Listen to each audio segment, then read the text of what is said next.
This series is based around what we really do here, and basically being a bunch of buddies, work on cars and bikes, and just everything. You know, we're all gearheads. We love cars and bikes and anything with a motor. Through dusty back roads, these men and women hunted forgotten classics, breathed life into machines everyone else had given up on, and built a family on a show the world loved to watch each week.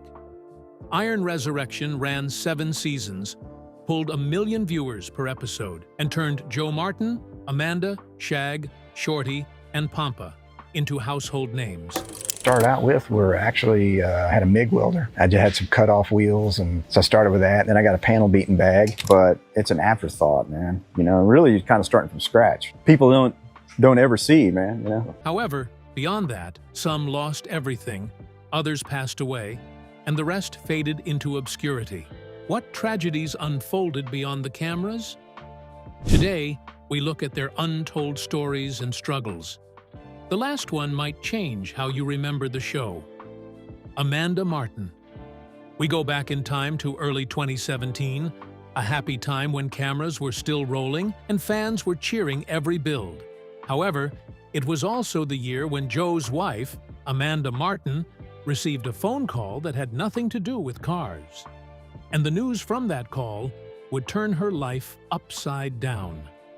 Her nephew Luke, just 5 years old, and a cheerful kid who loved football, had been taken to a hospital in Dallas, complaining of headaches and double vision, so the doctors ran their tests. And what the scans found in his head was a tumor 6 centimeters long, a rare and aggressive brain cancer called anaplastic ependymoma grade 3. That hospital turned the family away, saying there was nothing they could do. It took St. Jude Children's Research Hospital to say yes and start fighting for that little boy's life. By the time Luke had gone through his 3rd brain surgery, Amanda had already launched a GoFundMe campaign, pouring her platform and her name into raising money for the bills insurance would not cover. 349 people donated, and together they raised nearly $91,000. Before all of this, she had been a branch manager and vice president at Wells Fargo, then Pioneer Bank in Austin, a strong career she walked away from entirely when Joe's shop needed her. When the cameras went dark in 2024, she shifted toward animal rescue and childhood cancer research. Luke still visits the hospital every 3 months. However, the man she built everything with was carrying a weight of his own, one that started long before the show ever aired. Joe Martin. Long before there was Iron Resurrection, there was a man in Dallas with a bike business and a dream he had built from nothing. Joe Martin never went to school to learn how to build cars, but figured it out by watching neighbors, reading whatever he could find, and spending long hours in garages until his hands knew things his mind had only guessed at. By the early 2000s, he had done well enough that the Discovery Channel came calling in 2004 for Biker Build-Off, a national competition between custom builders. Joe entered and won. But not all good fortune was built to last. Just 4 years after that victory, the Great Recession struck and swallowed the custom motorcycle market whole. Disposable income dried up almost overnight, and Joe's shop, the one thing he had built from a pickup truck into a real operation, shut its doors. He let people go and started figuring out where to go from there. What came next was Martin Bros Customs, and from that shop came Iron Resurrection, 7 seasons that pulled over 1 million viewers per premiere, and a fan base that followed him across state lines. Then, in 2024, Motor Trend ended its original content production entirely. The show that had saved his career once before was gone, ended not by failure, but by a corporate decision that had nothing to do with the work. He went independent, posted builds on YouTube, and answered to no one. He had rebuilt once before, and now he was rebuilding again. Joe rebuilt his career twice, but the next person on this list gave up the show for a reason that had nothing to do with money and everything to do with a decision made out of love. Yet it cost him more than anyone realized at the time. Javier Shorty Ponce. He was 12 years old when he first walked into a garage. He had grown up in Guadalajara, Mexico, and the work of fixing cars was never a hobby for him. It was the only skill he knew, the thing that carried him all the way to Texas, where he built a reputation as a master painter and eventually landed at Martin Bros Customs, where his talent made him one of the most recognized faces on Iron Resurrection from the very first season. For 3 seasons, he drove back and forth between Austin and Dallas, a 3-hour trip each way, week after week, while also trying to run his own shop and show up for his family. When he became a grandfather, the math of his life no longer added up in favor of television. By Season 4's premiere on February 5, 2020, Shorty was gone with no announcement, and the show's social media went quiet for days while fans flooded the comment sections. Rumors spread fast that he had been fired after a falling out with the Martins. When the show's Facebook page finally responded, the message read, "Sometimes priorities in life change that are way more important than TV." Shorty posted his own video shortly after, thanking fans and saying all he wanted was to be near his grandchild and his customers in Dallas. He ended it by saying, "You might see me back in the future, so for now, I'll leave it at that." That future never came, at least not on screen, but some fans refused to let the story end there. Piecing together old clips and reading carefully between the lines, they began to quietly speculate that Shorty had received a terminal diagnosis, and that the grandchild and the shop were not just priorities, but final ones. There is no confirmed medical record to support this. Shorty himself never addressed it, but the theory spread because sometimes the people who watch a show the longest develop a feeling for what is not being said. Shorty at least said goodbye. The next person on this list simply vanished, and to this day, not a single official statement has ever been made about why. Phil Kato. This is the man who spent 3 full seasons on the show building recognition for one major skill. His upholstery work on the show was unlike anything most in the niche industry had ever seen. The classic interiors he stitched on his own, shaped with his hands, and fitted inside cars that had been dead for decades, made him a fan favorite. He had his shop outside the show, Kato Custom Upholstery, anchored in Texas, with a client base that knew his name and trusted his hands.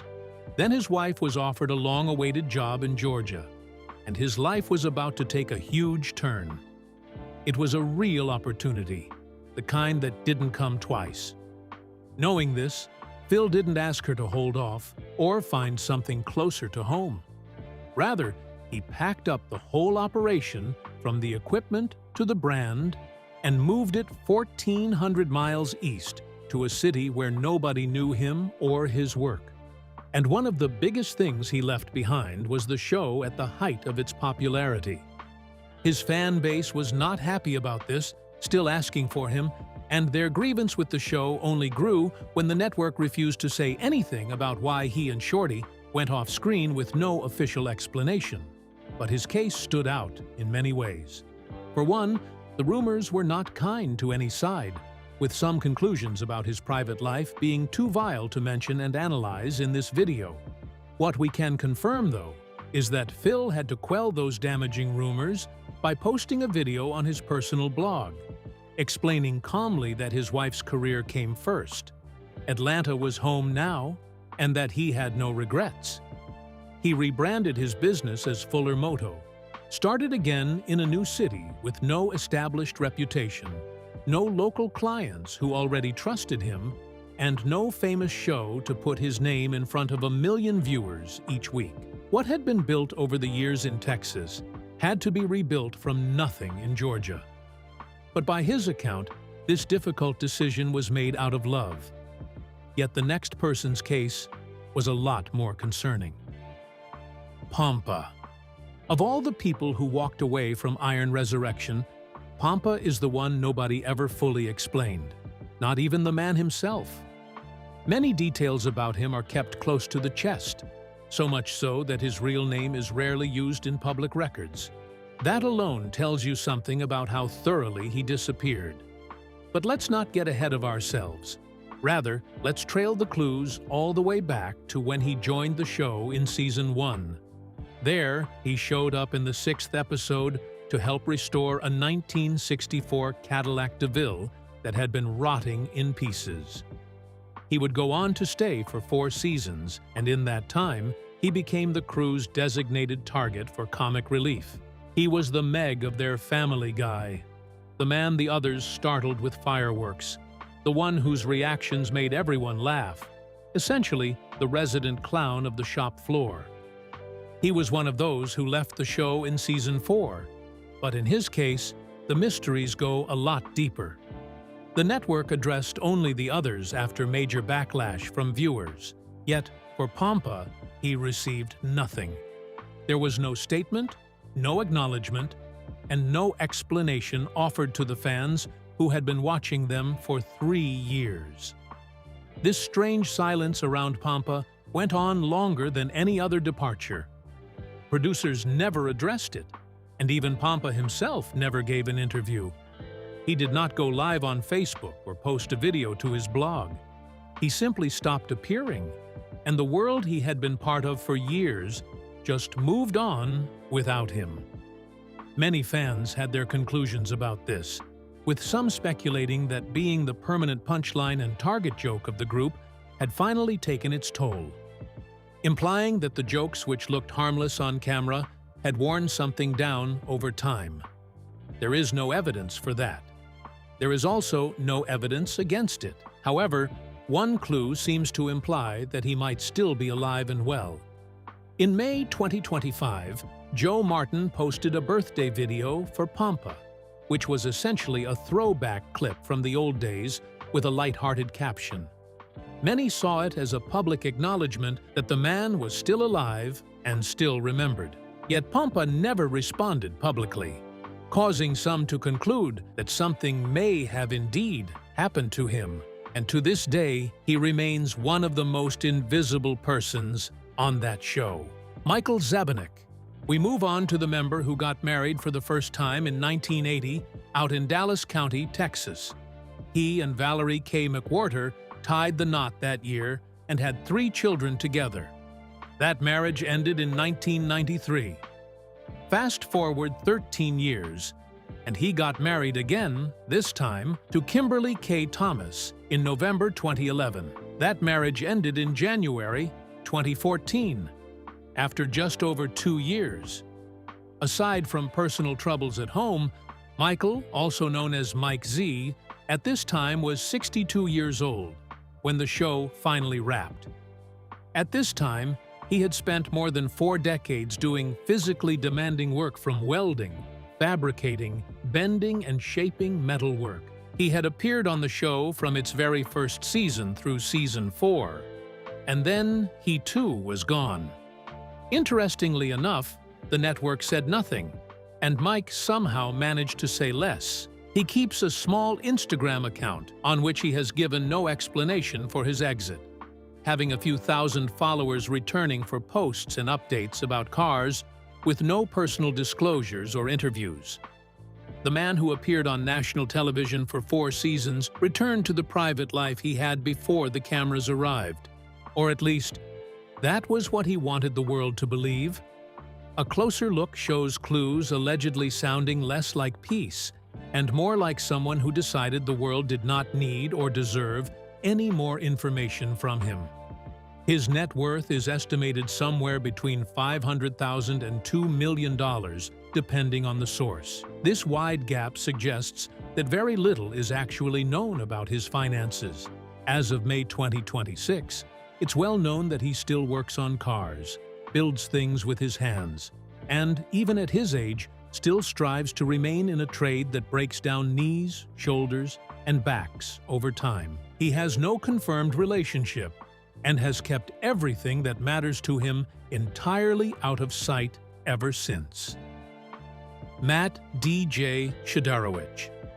Matt Shidarowicz was one of those who showed up on Iron Resurrection in the later seasons, particularly in Season 5, at a time when the show was already in a different place than it had been at the start. Pompa, Shorty, and Kato were all gone after the huge fiasco of Season 4. The core of the original crew had dispersed, and the shop had been rebuilt around a new group of faces. DJ, as the show knew him, was one of those faces, a mechanic who appeared across 16 episodes during 2020 and 2021. One of those who still showed up in the middle of a pandemic year when production schedules were uncertain and the whole industry was figuring out how to keep the lights on. He came in and did the work, showed up consistently across more than a full season's worth of episodes, and built enough of a presence that fans recognized him. Then Season 6 came, and DJ was not in it, leaving no clues as to where he went or why he left. His IMDb page lists just one credit to his name, Iron Resurrection, and nothing else. Yet this is where it gets even more bizarre. There is no public social media presence connected to his name, no confirmed business, and no interview where he talks about his time on the show or what came after it. He is, in a very real sense, someone whose entire documented public existence fits on a single line of a casting database he'd left since 2021. Some have concluded that he passed away not long ago, although nothing has been confirmed by anyone confirmed to be remotely close to him. The next person, though, built his career on being seen, so much so that it made losing the platform something he could not survive on his own. Jason "Shag" Arrington. Jason Arrington never fixed a car the way Joe fixed a car. He was not the welder or the painter. Rather, he was the mouth, the man with the marketing instincts, the quick deal, the connection between Martin Brothers Customs and the rest of the world. He grew up in Fort Worth, Texas, learned car culture from his father, and spent years in marketing before Joe Martin's shop gave him a stage that matched the size of his personality. For 7 seasons, Shag was the one who drove out across Texas to find the next project, who stood in somebody's driveway and talked a reluctant seller into letting go of a car that had been sitting under a tarp since 1987. He launched Your Biker Gang, a website long in the making before co-founding Astro Red Industries LLC. He kept building ventures on the side while the show was still filming. When the virus hit in 2020 and 2021 and production nearly stopped, the uncertainty of that period hit Shag differently than it hit the mechanics. This was because, without the show, his entire public identity had no stage. He came back for Season 5 and stayed through to the end. When the show closed after Season 7 in 2024, Shag faced what every personality-driven TV figure faces when the platform disappears. It was the big question of whether the audience follows the man or the show at the end. Outside Iron Resurrection, Shag had no workshop to return to, and he's long strived ever since. Manny Velasco. Like some others in the original crew, nobody announced that Manny was leaving, and no one explained it afterwards. He was listed alongside Shorty, Mike, Jason, and Pompa in the show's early promotional materials until Season 4 arrived. Manny was one of those ignored by the network during the response to the fans, and though his name was mentioned alongside the others in a general sense, he was only grouped into the wave of departures, but never specifically explained. Over the years, while Kato resurfaced in Atlanta and Shorty continued running his paint shop in Cedar Hill, Manny remained completely absent from any documented record. He too has no confirmed social media account. Just fakes looking for a blue tick. There is no known business legally operating under his name, and the absurdities don't stop there. As of the making of this video, there is no interview where he is present, no quote, and no photograph from after the show. As of May 2026, his full legal name has never been confirmed in any publicly sourced document.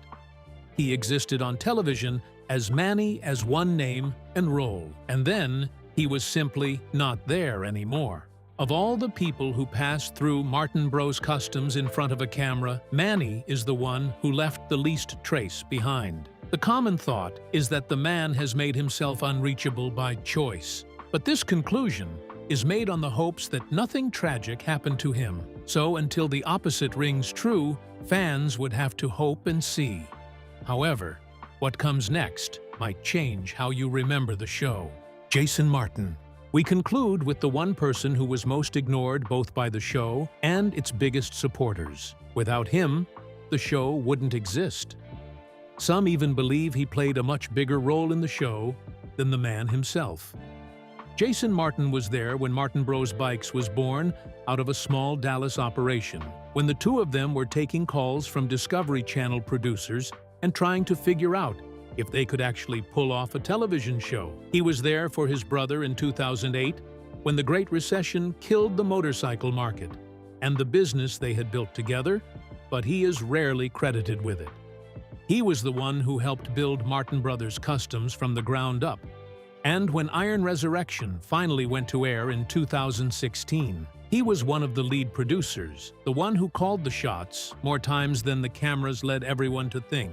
For 7 seasons, he was essential, but invisible. While Joe stood at the welding table with a camera pointed at his hands, Jason handled the more difficult stuff, from scheduling to logistics and architecture. Yet when fans talked about the Martin brothers, they usually meant Joe. When interviewers came to ask questions about the show, they asked Joe, the brother who had co-founded the original business, who had shared the loss of it during the recession, who had been present for every season and every build, remained a figure the audience never quite got to know. When Motor Trend ended the show's run in 2024, Jason lost not just a television credit, but the entire professional infrastructure around which a decade of his work had been organized, and he lost it in the way he had always operated, with no one knowing. Now tell us what you think in the comments below. Do you miss the show? Which person stood out the most to you? Did we miss anyone on the list? Let us know in the comments down below. If you enjoyed this, don't forget to like, share, and subscribe. Until next time, take care.